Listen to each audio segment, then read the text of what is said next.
బాహు ఈరోజు words ending with O N E చదువుకుందాం. Yes. First one చెప్పు. నోన్. నోన్ కాదు, నన్ అనాలి. Okay okay.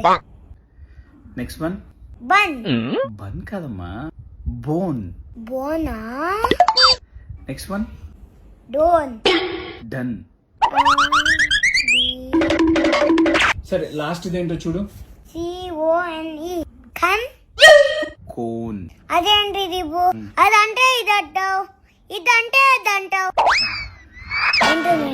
ఏమర్థం కావట్లేదు. బాగా కన్ఫ్యూజ్ చేసినావు. కొంచెం కన్ఫ్యూజింగ్ గానే ఉంది. కన్ఫ్యూజన్ లో ఏం చదువు ఇప్పుడు. కన్ఫ్యూజన్ లో ఎక్కువ కొట్టేస్తాం. Let's talk Deepu. Okay okay okay